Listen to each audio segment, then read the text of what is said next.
Jueves 14 de noviembre del 2019, amigos, es un gusto estar nuevamente con ustedes aquí en Emisión Estelar del Comercio TV con lo más destacado en esta jornada. Es un privilegio trabajar por ustedes. Aquí iniciamos. A la sentencia de 6 años de prisión por los actos de corrupción y de Odebrecht, el proceso legal por sobornos 2012-2016, se suma uno más para el ex vicepresidente Jorge Glass. Un juez de la Corte Nacional de Justicia lo llamó a juicio por la firma de un contrato para el campo petrolero Zingue. El contrato fue firmado el 30 de abril del 2012 para la exploración y explotación petrolera del campo Zingue y de acuerdo a la teoría de la fiscal general del Estado, Diana Salazar, se efectuó sin que la empresa DIGOIL haya cumplido con los requisitos. Además, existiría otro perjuicio para el Estado ecuatoriano en el precio que se estableció para el barril de petróleo en $33.50, cuando existía una propuesta anterior del consorcio amazónico de $29.30. Estos, entre otros elementos de convicción, fueron tomados en cuenta por el juez Iván Saquicela para determinar que existiría el cometimiento del delito de peculado, por lo que dictó auto de llamamiento a juicio. Se ha ratificado 100% en la Contraloría, 100% en la Fiscalía, sin elemento crítico. Me llama la atención el desconocimiento total del señor juez Saquicela de los aspectos económicos, financieros y de negociación petrolera. Así reaccionó Wilson Pastor, ex ministro de Recursos Naturales No Renovables, procesado en este caso, al igual que su hija Silvana Pastor. Ella, hasta hace unos pocos días, representante de DIGOIL Ecuador. En cuanto a mi hija Silvana, yo he rechazado como una infamia en la que ha basado el señor Contralor la persecución. No tiene ningún elemento, ni técnico ni económico. Además, fueron llamados a juicio el ex vicepresidente Jorge Glass, sentenciado a 6 años de prisión por la trama de corrupción de Odebrecht, y tiene otro proceso por sobornos 2012-2016. A él se suma el ex ministro Carlos Pareja Yanuseli y 11 personas más. Sí, por supuesto que sorprende toda vez que no hizo un análisis individualizado por cada uno de ellos y sobre los elementos de cargo y de descargo que han presentado las partes procesales. Con base en una pericia se argumenta que el perjuicio para el Estado ecuatoriano hasta el 2031, cuando culmine el contrato, sería de $28.4 millones. Sí creo que tiene tintes políticos y espero y aspiro que el tribunal que designen por lo menos se comprometa con la realidad del proceso y analice fáctica y técnicamente los elementos que hay en el caso. El juez dispuso que se mantenga la prisión preventiva para Glass y Pareja y para el resto presentarse periódicamente ante la autoridad competente, prohibición de salir del país, además de prohibición de enajenar bienes, informó Héctor Romero. El ministro de Defensa, Osvaldo Jarrín, compareció ante la comisión multipartidista que investiga las protestas del 3 al 13 de octubre. Jarrín aseguró que tras las manifestaciones había organizaciones de tipo militar. Este jueves primero acudió a la comisión que investiga el paro el ministro de Defensa, Osvaldo Jarrín, en el marco de las comparecencias por las protestas de octubre, pues en medio del caos. La consigna era preservar el orden constitucional, dijo. Ninguna arma de dotación fue empleada, porque esas eran las órdenes que se habían establecido, el restablecimiento del orden público. Y que tras la jornada de convulsión social había grupos perfectamente armados, con organización y planificación de tipo militar, aseguró. Se puede ver en los videos claramente cómo utilizan una fila de protección con escudos fabricados, metálicos y de madera, perfectamente elaborados y determinados con insignias y con nombres de su organización. La segunda fila eran de lanzadores. Primera fila protege, se enfrenta con la fuerza pública. La segunda fila utiliza lanzadores. Y una tercera fila, los que dirigen y los que reorientan. Jarrín, también ante la comisión, se refirió a las declaraciones de Jaime Vargas en la Casa de la Cultura. Un ataque a la primera autoridad del Estado con estas manifestaciones y este llamado a las Fuerzas Armadas para que se unan en contra del jefe de Estado es muy particular. De su lado, uno de los responsables de la seguridad legislativa durante el paro también dio detalles del ingreso de los manifestantes a la asamblea. Viendo en peligro inminente el ingreso a la asamblea de los manifestantes ya violentos, se procedió nuevamente a hacer uso del elemento químico, de las bombas lacrimógenas. Se desalojaron aproximadamente 5.000 personas. Durante las protestas, al menos 5 vehículos de las Fuerzas Armadas fueron quemados, además de 101 vehículos de apoyo entre quemados, golpeados y destruidos. Informó Marilyn Jaramillo. Atención, la asambleísta Marcela Aguiñaga confirmó que fue notificada sobre una investigación que realiza la Fiscalía en su contra y de sus compañeras Marcela Holguín y Gabriela Rivadeneira por el presunto delito de instigación durante las protestas de octubre pasado. El fiscal general, durante su comparecencia ante la comisión que investiga las manifestaciones, se refirió a la existencia de una denuncia en contra de 3 asambleístas, aunque no precisó los nombres.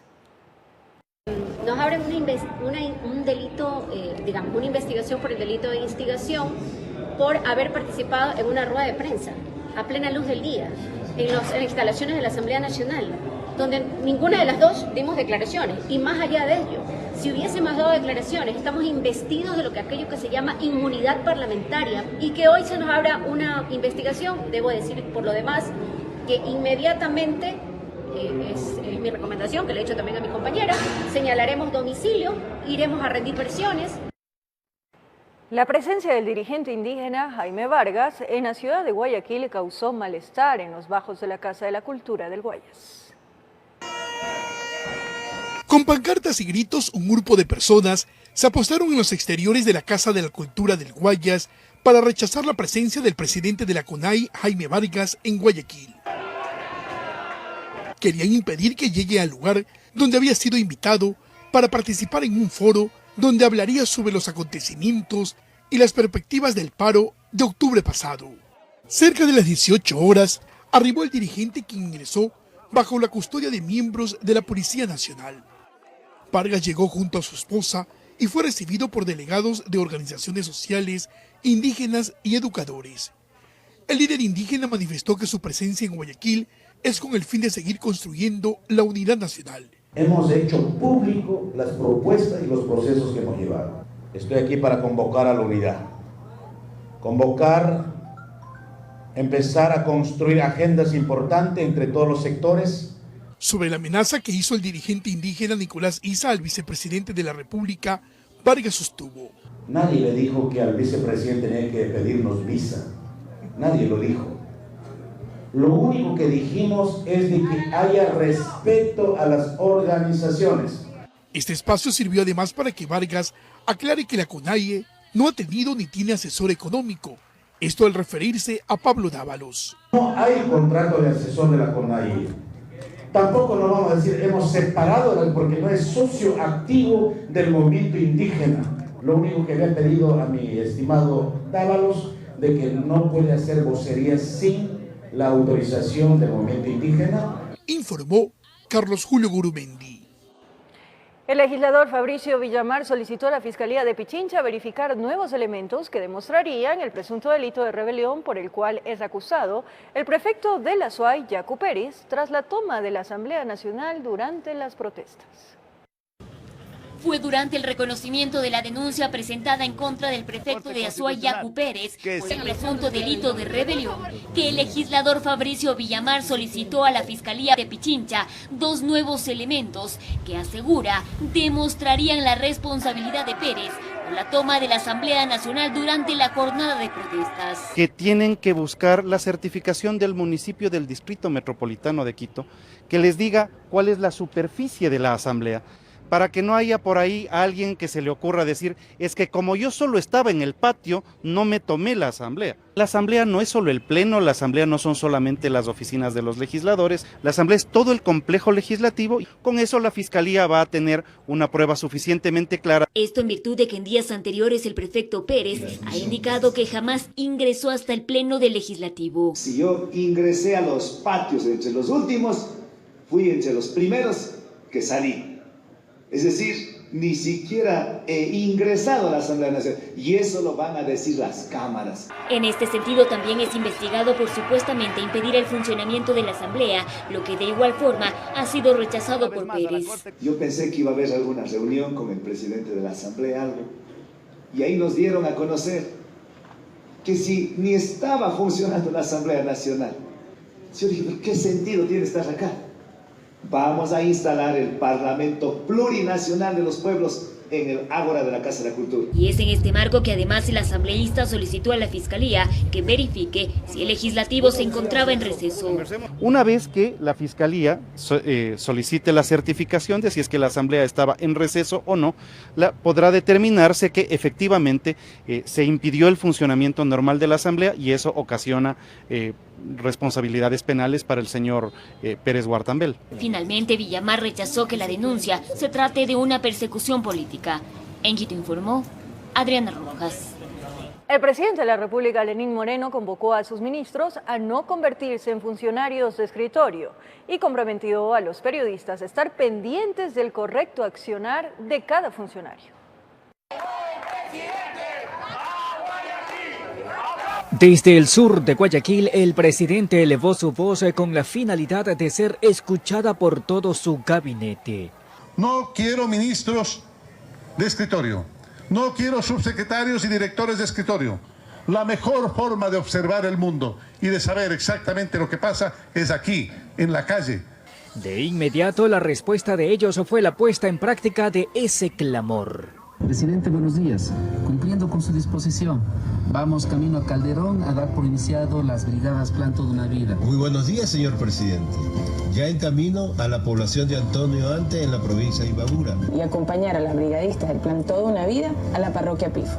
Nuestro compromiso siempre con los más vulnerables. Asimismo, el primer mandatario convocó a los comunicadores sociales a mantenerse atentos al accionar de los funcionarios. Y ayúdenme, señores periodistas, y ayúdenme, ciudadanos, a comprobar. Estas declaraciones las hizo en el marco del recorrido ejecutado en la cooperativa Molina de Frank, donde acompañó a las brigadas del Plan Toda una Vida. Allí conoció de cerca la situación de muchas personas con discapacidades y les ofreció la ayuda del Estado. Pero que no paguen los más pobres los platos rotos, que no paguen los más pobres la corrupción del gobierno anterior. A los pobres son los primeros a los que hay que atender. Informó José Morales. El Consejo de Participación Ciudadana y Control Social presentó ante la Fiscalía General una denuncia por presuntos sobreendeudamiento público durante el régimen anterior. Fue el propio presidente del Consejo de Participación Ciudadana y Control Social, Cristian Cruz, quien, acompañado de algunos de los consejeros, llegaron hasta la Fiscalía General del Estado para presentar una denuncia por un presunto mal manejo de la deuda pública durante el gobierno del expresidente Rafael Correa. El tema de la deuda pública se ha venido desarrollando durante varios meses en el Consejo de Participación Ciudadana y Control Social, donde se puede determinar que se ha excedido la base legal del 40% al 52,54%. En el informe de esta investigación también se establecerían los nombres de los presuntos responsables, además de otras aparentes irregularidades. Que la preventa petrolera que se hizo con China no fue declarado como parte de la deuda. Otra irregularidad posible es que esto debía pasar por la Asamblea Nacional, por la aprobación de la Asamblea Nacional. No se lo hizo así. Otra posible situación irregular es que una serie de documentos fueron clasificados como reservados. Según los consejeros, el sobreendeudamiento de la deuda pública alcanzaría los 13.000 millones de dólares, mismos que se habrían canalizado a proyectos emblemáticos del correísmo. Que ahora están en procesos penales, por ejemplo, Mandrayacu, la refinería del Pacífico, Toachi Pilatón, Pascuales Cuenca. Esta es la novena denuncia por presuntos actos de corrupción planteada por el Consejo de Participación. Finalizaron indicando que cada mes presentarán una nueva investigación de otros casos. En Quito informó Adriana Rojas. La Secretaría Anticorrupción advirtió al Consejo de la Judicatura que revise el accionar del Tribunal de Garantías Penales que tomó el caso de María Sola Rea, procesada por actos de corrupción en el IES. A decir de la secretaria, que a la exfuncionaria se le haya sentenciado 1 año de cárcel y a los demás procesados a 3, debe ser investigado. El nombre de María Sol Larrea, quien fue coordinadora del IES cuando Ramiro González fungía de director y quien ha sido investigada y condenada por tráfico de influencias, enriquecimiento ilícito y otros, vuelve a sonar, esta vez por la Secretaría Anticorrupción, quien ha enviado un comunicado al Consejo de la Judicatura para que se revise el accionar del Tribunal de Garantías Penales que se ocupó del último delito por el que Larrea fue juzgada, peculado. Y es que ahí se la sentenció a 1 año de cárcel porque, al contrario de 5 personas más a las que se les dictó prisión por 3 años, a Larrea se la identificó solo como cómplice de una supuesta adquisición irregular de equipos oftalmológicos para unidades médicas del IES. Esto implicaría que de las 5 causas que ya han sido puestas en consideración de esta procesada, el día 29 de noviembre saldría en libertad la persona que además debe devolverle al Estado por reparación integral $4,4 millones en las sentencias acumuladas. Hay que recordar que la exfuncionaria ya completó el año pasado su sentencia de 12 meses de cárcel por el delito de tráfico de influencias y todavía pagaba otra condena de 20 meses de prisión por enriquecimiento ilícito, donde fue acusada por haber incrementado su patrimonio y no poder justificar ingresos por $900,000. Que de la información que tenemos de la exfuncionaria, desde el año 2008 nunca declaró impuesto de salida de divisas. Es decir, en la época del correísmo incrementó de manera desmedida, que por eso también ha sido procesada, su patrimonio.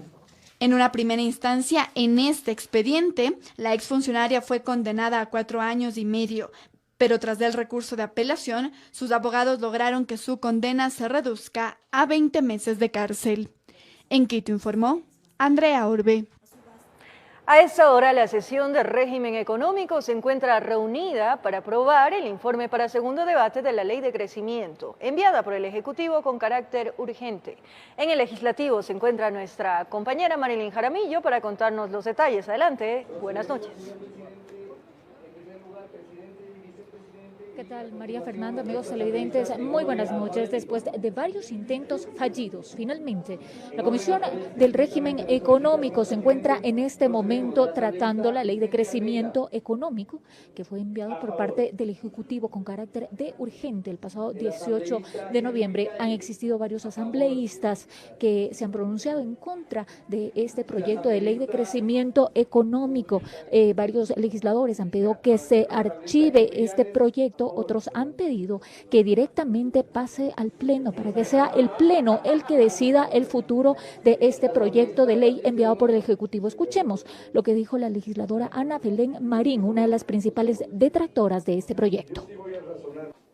Mi total inconformidad al informe presentado, porque el informe deja mucho que decir. Lo que sí me alegra es que en este informe no esté nada referente al Código Monetario, que no esté nada referente al Código de Planificación y Finanzas. Qué bueno que eso no está. Y digo que bueno porque básicamente no debatimos ni un solo artículo de aquello, por lo cual me parece adecuado de que no se haya incluido en el informe, porque eso sería faltar a la verdad. Por eso es que no puedo estar de acuerdo. En este momento vamos a observar, se encuentran varios integrantes de la Comisión del Régimen Económico sesionando precisamente para tratar este proyecto de ley. Cabe recalcar también que en horas de la tarde varios jefes de bloque de Alianza País, por ejemplo, del Partido Social Cristiano, de Suma y de la bancada de Integración Nacional pidieron que se archive este proyecto. Ellos habían expresado también a lo largo de estos últimos días su total rechazo a este proyecto. De su parte, también varios legisladores de Alianza País se encuentran aquí en la comisión. A pesar de no ser parte de esta comisión, varios también han presentado sus objeciones a este proyecto. Esto es lo que nosotros les podemos informar hasta el momento. Nosotros vamos a continuar aquí en la comisión para saber cuál será la decisión de la Comisión de Régimen Económico. Continuamos con más información en estudios. María Fernanda, buenas noches. Buenas noches, muchísimas gracias. y este viernes comparecerá en la Comisión de Desarrollo Económico el ministro de Finanzas, Richard Martínez, para explicar a profundidad la proforma presupuestaria 2020. Este es el primer insumo para su tratamiento en la legislatura, que aspira a aprobarla a finales de mes. Y a las organizaciones. La proforma presupuestaria 2020 fue puesta en conocimiento de los miembros de la Comisión de Desarrollo Económico, quienes se mostraron dispuestos a acelerar el trabajo, conscientes de que el plazo dado por la ley para que la Asamblea tramite el presupuesto culmina en 18 días. Ciudadanía del país la que se verá afectada o se ve afectada si no se logran tratar oportunamente temas como estos tan importantes que tienen que ver con el desarrollo de la vida de cada uno de los ciudadanos. Es por eso que se aprobó el cronograma de trabajo de 5 días de esta comisión para tener listo el informe que se debatirá en el Pleno. Está bien que escuchemos, pero que escuchemos con tiempos. Y luego, ojalá esto no se convierta en un pedido interminable de recursos, porque señores asambleístas, hay que ver la realidad del presupuesto, pues. Para esto habrá una serie de comparecencias que iniciarán con el ministro de Finanzas, Richard Martínez. Él es, digamos, el dueño del documento que fue presentado, porque con él coordinaron pues las diferentes carteras de Estado para presentar este presupuesto.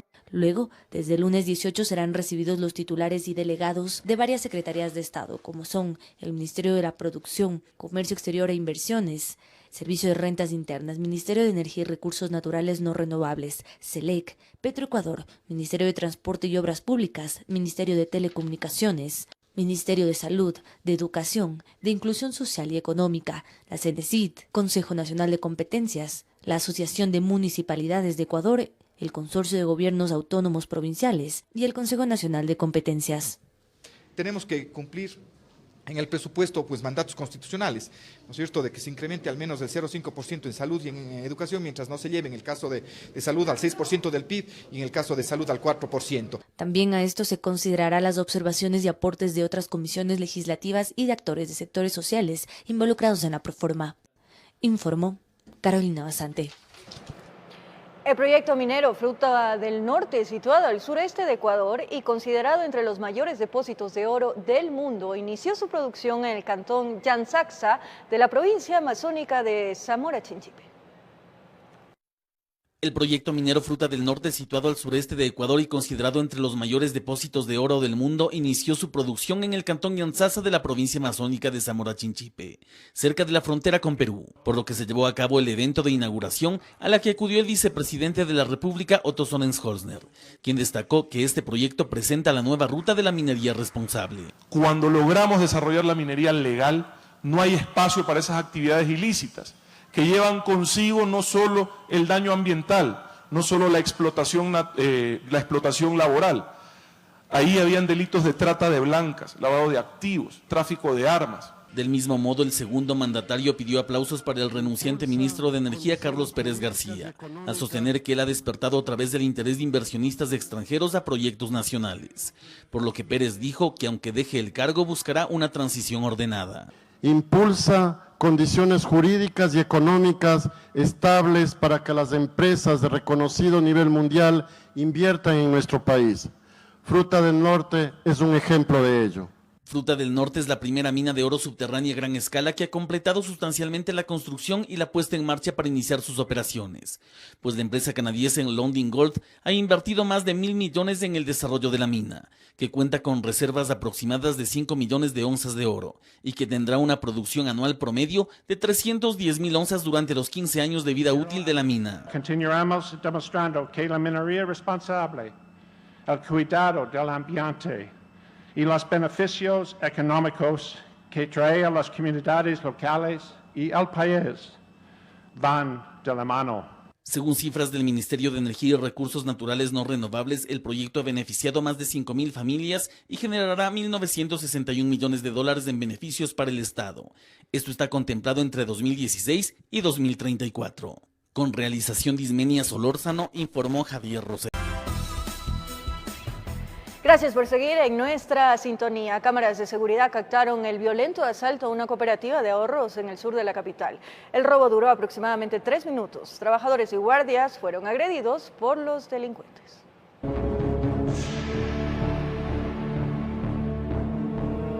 ¿Dónde puede usted con los dos posibles 823, 24?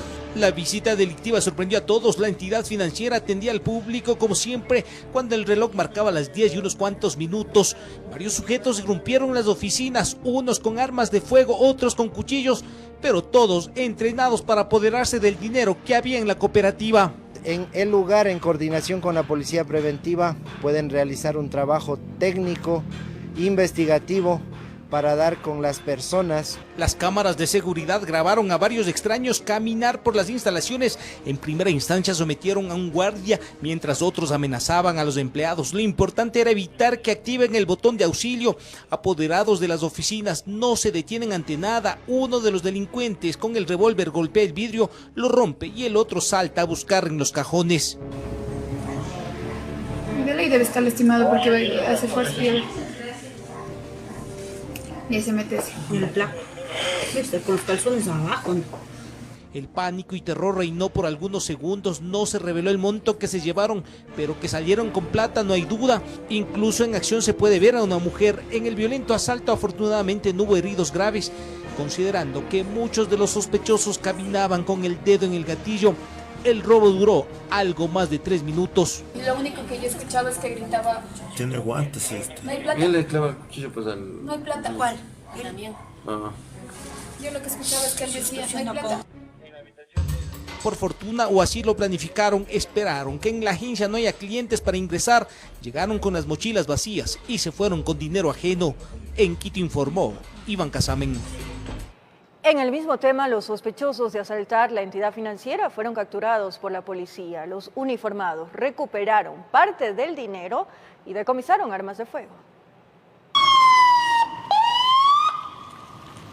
El operativo policial se activó a los pocos minutos del asalto. Mientras unos revisaban los videos de seguridad, otros se movían por toda la ciudad, seguían la pista de las motos y el vehículo que utilizaron los supuestos delincuentes en el robo a la cooperativa de ahorros, ubicada en el sector de Guamaní, sur de la capital. En flagrancia y persecución ininterrumpida, lograron ubicar a los pillos en diferentes puntos del DMQ. Esta banda ya estaba siendo analizada porque ya venía cometiendo algunos robos a personas y robo a entidades comerciales y financieras. Agentes de la Brigada Anticriminal cotejaron rostros y vestimenta. Unos fueron sorprendidos al interior de un hotel, otros en la calle. Incluso una mujer fue capturada en Santo Domingo de los Áchilas. Lo que realizamos fue un rastreo técnico de todas las cámaras. Se presume que alrededor de 7 u 8 personas serían los causantes. Se trataría de una banda presuntamente internacional. De los 7 detenidos, 2 son colombianos, un venezolano. Cámaras de seguridad también revelaron el accionar de 2 mujeres. Los presuntos integrantes de la estructura delictiva tenían roles y funciones. Esto les permitía actuar rápido y seguros. Aparentemente estarían implicados en otros hechos delictivos como robo bajo la modalidad de sacapintas, es decir, a las personas que sacaban altas sumas de dinero. En el día perfilar los lugares y a sus víctimas, identificar el contexto, el contorno. El operativo policial permitió recuperar $3,710, así como el decomiso de 4 armas de fuego, la incautación de 3 motocicletas y un vehículo. Marcaban las rutas de evasión y escape y por supuesto lugares a donde iban a encaletar las evidencias y a refugiarse ellos. Un certero golpe que permitió desarticular en su totalidad a la supuesta organización delictiva que se movía por todo el distrito metropolitano de Quito, informó Iván Casamen. Uno de los más buscados de la provincia de Tungurahua fue detenido por agentes del bloque de búsqueda. Estaba requerido por la justicia por el presunto delito de femicidio. A Walter Antonio C. lo levantaron de la cama agentes del bloque de búsqueda de la Policía Judicial. Lo ubicaron en la parroquia El Salto, en la ciudad de Babahoyo. Por más de 4 años logró burlar a la justicia. Es investigado de un presunto delito de femicidio. En el proceso judicial aperturado en su contra, lo acusan de haber asesinado a su conviviente, quien en el año 2014, en el mes de septiembre, habría asesinado a su cónyuge con 2 cortes en la parte del cuello. Las investigaciones policiales revelaron que se movía constantemente de ciudad en ciudad. Incluso meses atrás conocieron que salió del país. Una coordinación con Interpol permitió buscarlo a nivel internacional. Tenía 2 denuncias, 2 boletas de captura y la difusión roja exactamente por este delito, por el delito de asesinato. pero no solo que sabía esconderse, según el parte policial era muy hábil para moverse con identidades falsas, lo que complicaba el trabajo investigativo, pero como que se confió y cuando menos se lo imaginaba, la policía acabó con su libertad prestada. Se han realizado seguimientos, vigilancias de la mano con Fiscalía hasta poder determinar el propio nombre de este ciudadano que tenía algunas identidades. De igual manera, coordinación con Interpol España permitió ubicar y capturar en la ciudad de Madrid a 3 sujetos requeridos por la justicia ecuatoriana. El uno es buscado por el presunto delito de asesinato, el otro por violación y el último por secuestro. Se ha procedido a capturar con difusión roja por medio de Interpol a 3 ciudadanos ecuatorianos. Los sujetos serán extraditados en las próximas semanas. En Quito informó Iván Casamen. 18 personas fueron detenidas durante los operativos ejecutados por la Policía Antinarcóticos en las provincias de Guayas y Loja. Según las investigaciones, en uno de los casos los acusados se dedicaban a almacenar y transportar droga desde el sur del país hasta Guayaquil. Fueron 10 meses de investigaciones y 3 operativos anteriores, que llevó a la Policía Nacional a realizar 12 allanamientos en Guayaquil y Loja, desarticulando así lo que faltaba de una agrupación que se dedicaba al acopio y distribución de droga que llegaba al país desde el vecino país del sur. Bueno, traían la droga desde el sur del país, desde el Perú, ingresaba acá a la ciudad de Loja, posteriormente a Guayaquil, en donde se procedía al expendio y al consumo aquí en los diferentes distritos. En Guayaquil, las intervenciones que realizó la Policía de Antinarcóticos fueron en barrios del Guasmo Sur, Los Esteros, Isla Trinitaria y el Suburbio. En algunos casos tuvieron que tumbar puertas y en otros se las abrieron ante la presencia del fiscal de turno.